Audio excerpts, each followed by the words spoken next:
Delhi red fort ಬಳಿ ಭಾರಿ ಸ್ಫೋಟ. ವ್ಯಾನ್ನಲ್ಲಿ ಆರ್ಡಿಎಕ್ಸ್ ಸ್ಫೋಟಕ್ಕೆ ಏನು ಕಾರಣ? ರಾಷ್ಟ್ರ ರಾಜಧಾನಿ ದಿಲ್ಲಿಯಲ್ಲಿ ಒಂದು ದೊಡ್ಡ ಸ್ಫೋಟ ಸಂಭವಿಸಿದೆ. ದಿಲ್ಲಿ ಸಮೀಪದಲ್ಲಿರೋ ಫರೀದಾಬಾದ್ನಿಂದ ಭಾರಿ ಪ್ರಮಾಣದಲ್ಲಿ ಆರ್ಡಿಎಕ್ಸ್ ರೈಫಲ್ಗಳನ್ನು ವಶಪಡಿಸಿಕೊಂಡಿರೋ ಬೆನ್ನಲ್ಲೇ ದಿಲ್ಲಿಯಲ್ಲಿ ಭಯಾನಕ ಸ್ಫೋಟ ಸಂಭವಿಸಿದೆ. ಕೆಂಪುಕೋಟೆಯ ಮೆಟ್ರೋ ಸಮೀಪದಲ್ಲೇ ಕಾರು ಅಥವಾ ವ್ಯಾನ್ ದೊಡ್ಡ ಸದ್ದಿನೊಂದಿಗೆ ಬ್ಲಾಸ್ಟ್ ಆಗಿದೆ. ಕಾರು ಸಿಡಿತಿದ್ದಂತೆ ಬೆಂಕಿಯು ವೇಗವಾಗಿ ಅಕ್ಕಪಕ್ಕದ ಕಾರುಗಳು ವಾಹನಗಳಿಗೂ ಹೊತ್ತಿಕೊಂಡಿದೆ. ನೋಡ್ತಿದ್ದಂತೆ ಬ್ಯುಸಿ ರಸ್ತೆಯಲ್ಲಿ ಬೆಂಕಿಯ ಜ್ವಾಲೆ ದೂರದವರೆಗೂ ವ್ಯಾಪಿಸಿದೆ. ಸುತ್ತಮುತ್ತಲಿನ ಹಲವಾರು ಮಂದಿ ಗಾಯಗೊಂಡಿದ್ದಾರೆ. ಈ ಘಟನೆಯ ಬಗ್ಗೆ ಇನ್ನಷ್ಟು ವಿವರ ಈ ವಿಡಿಯೋದಲ್ಲಿದೆ. ಪುಲ್ವಾಮಾ ಘಟನೆಯಂತ ಸ್ಫೋಟವಾಗಿದ್ದು ವ್ಯಾನ್ ಅಥವಾ ಕಾರ್. ರಾಜಧಾನಿ ದಿಲ್ಲಿಯಲ್ಲಿ ಹೈ ಅಲರ್ಟ್ ಘೋಷಣೆಯಾಗಿದೆ. ಸ್ಫೋಟ ನಡೆದಿರುವ ಸ್ಥಳಕ್ಕೆ ದಿಲ್ಲಿಯ ಪೊಲೀಸರು, ಸ್ಪೆಷಲ್ ಸೆಲ್ ತಂಡ, ಹಲವು ಅಧಿಕಾರಿಗಳು ಸ್ಥಳಕ್ಕೆ ದೌಡಾಯಿಸಿದ್ದಾರೆ. 6ಕ್ಕೂ ಹೆಚ್ಚು ಅಗ್ನಿಶಾಮಕ ವಾಹನಗಳು ಬೆಂಕಿ ನಂದಿಸುವ ಕಾರ್ಯಾಚರಣೆಯನ್ನು ನಡೆಸಿದ್ವು. ಘಟನೆಯ ಸ್ಥಳದಿಂದ ಸಿಕ್ಕಿರುವ ವಿಡಿಯೋ ಹಾಗೂ ದೃಶ್ಯಗಳನ್ನು ನೋಡಿದರೆ ತೀವ್ರ ಪ್ರಮಾಣದ ಸ್ಫೋಟಕವು ಈ ಘಟನೆಯಲ್ಲಿ ಬಳಕೆಯಾಗಿರುವ ಶಂಕೆ ವ್ಯಕ್ತವಾಗಿದೆ.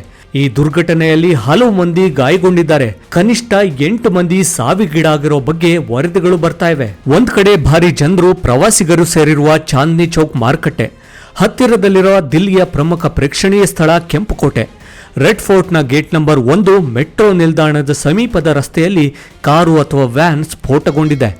ಒಂದು ಕಾರು ಸ್ಫೋಟದಿಂದ ಸುತ್ತಮುತ್ತಲೂ ಇದ್ದ ಆಟೋ ರಿಕ್ಷಾಗಳು, ಕಾರುಗಳು ಸೇರಿದಂತೆ 10 ವಾಹನಗಳು ಬೆಂಕಿಯ ಕೆನ್ನಾಲಿಗೆಯಲ್ಲಿ ಸುಟ್ಟು ಹೋಗಿವೆ. ರಸ್ತೆಯಿಂದ 100-200 ಮೀಟರ್ ದೂರದಲ್ಲಿದ್ದ ಅಂಗಡಿ ಮುಂಗಟ್ಟುಗಳಿಗೂ ಸ್ಫೋಟದ ತೀವ್ರತೆ ತಟ್ಟಿದೆ. ಈ ದಿಢೀರ್ ಸ್ಫೋಟದಿಂದ ಹಾದಿ ಹೋಕರು, ವಾಹನ ಸವಾರರು ಗಾಬರಿಗೊಂಡ್ರು. ಆದರೆ ಈ ಸ್ಫೋಟಕ್ಕೆ ಏನ್ ಕಾರಣ ಅನ್ನೋದ್ರ ಬಗ್ಗೆ ತನಿಖೆ ಶುರುವಾಗಿದೆ. 2019ರಲ್ಲಿ ಜಮ್ಮು ಕಾಶ್ಮೀರದ ಪುಲ್ವಾಮಾದಲ್ಲಿ ನಡೆದ ಘಟನೆಯನ್ನು ಇದು ನೆನಪಿಸ್ತಾ ಇದೆ. ಈಗ ಗಮನಿಸಬೇಕಾದ ಅಂಶ ಅಂದ್ರೆ ವ್ಯಾನ್ ಅಥವಾ ಕಾರು ಪಾರ್ಕ್ ಆಗಿದ್ದ ಸ್ಥಳ ಪಾರ್ಕಿಂಗ್ ಲಾಟ್ ಅಲ್ಲ, ಜನರು, ವಾಹನಗಳು ಹೆಚ್ಚಿನ ಸಂಖ್ಯೆಯಲ್ಲಿ ಸಂಚಾರ ಮಾಡುವ ಜಾಗವಾಗಿತ್ತು. ನವೆಂಬರ್ 10ರಂದು ಸಂಜೆ 7 ಗಂಟೆ ಸುಮಾರಿಗೆ ಬ್ಲಾಸ್ಟ್ ಆಗಿದೆ. ಎಲೆಕ್ಟ್ರಾನಿಕ್ ಸಾಮಗ್ರಿಗಳು ಮಾರಾಟ ಮಾಡುವ ಅಂಗಡಿಗಳು ಈ ಸ್ಥಳಕ್ಕೆ ಸಮೀಪದಲ್ಲೇ ಇವೆ. ಸಂಜೆ ವೇಳೆಗೆ ಬಹುತೇಕ ಅಂಗಡಿಗಳು ಬಂದ್ ಆಗಿದ್ವು. ಈ ಸ್ಫೋಟದಲ್ಲಿ ಗಾಯಗೊಂಡವರು, ಸುಟ್ಟ ಗಾಯಗಳಿಂದ ಘಾಸಿಯಾದವರನ್ನ LNJP ಆಸ್ಪತ್ರೆಗೆ ದಾಖಲಿಸಲಾಗಿದೆ. ಸಾವಿನ ಸಂಖ್ಯೆಯು ಇನ್ನಷ್ಟು ಏರಿಕೆಯಾಗೋ ಸಾಧ್ಯತೆ ಇದೆ. ಸಿಲಿಂಡರ್ ಅಲ್ಲ, ಸಿಕ್ಕಾಪಟ್ಟೆ ಸದ್ದು. ಆರ್ಡಿಎಕ್ಸ್ ವಶಕ್ಕೆ ಪಡೆದ್ರು ಸ್ಫೋಟ. ಸ್ಥಳೀಯರ ಪ್ರಕಾರ ಇದು ಗ್ಯಾಸ್ ಸಿಲಿಂಡರ್ ಸ್ಫೋಟದಂತೆ ಕಾಣ್ತಾ ಇಲ್ಲ, ಅದಕ್ಕೂ 10 ಪಟ್ಟು ದೊಡ್ಡ ಸ್ಫೋಟ ಅಲ್ಲಿ ಆಗಿದೆ. ಸ್ಥಳೀಯರು ಈ ಭಾರಿ ಪ್ರಮಾಣದ ಸ್ಫೋಟ ಕೇಳಿ ಗಾಬರಿಯಾದ್ರು. ಹೆಚ್ಚಿನ ಸಂಖ್ಯೆಯಲ್ಲಿ ಜನಸಾಮಾನ್ಯರು ಸೇರುವ ಸ್ಥಳದಲ್ಲಿ ಈ ಸ್ಫೋಟ ಆಗಿದೆ. ದೇಶದ ಹಲವು ಭಾಗಗಳಿಂದ ಪ್ರವಾಸಿಗರು, ವಿದೇಶಿ ಪ್ರಜೆಗಳು ಹಾಗೂ ಸ್ಥಳೀಯರು, ವ್ಯಾಪಾರಿಗಳು ಓಡಾಡೋ ಜಾಗ ಇದಾಗಿದೆ. ಸೋಮವಾರ ಸಂಜೆ ಈ ಸ್ಫೋಟ ಆಗಿದೆ. ಮಂಗಳವಾರ ನವೆಂಬರ್ 11ರಂದು ಬಿಹಾರದ ವಿಧಾನಸಭಾ ಕ್ಷೇತ್ರಗಳಿಗೆ 2ನೇ ಹಂತದ ಮತದಾನ ನಿಗದಿಯಾಗಿದ್ದು, ಅದರ ಬೆನ್ನಲ್ಲೇ ಈ ಘಟನೆ ನಡೆದಿರೋದು ಮತದಾನದ ಬಗ್ಗೆ ಅಲರ್ಟ್ ಹೆಚ್ಚಿಸಿದೆ.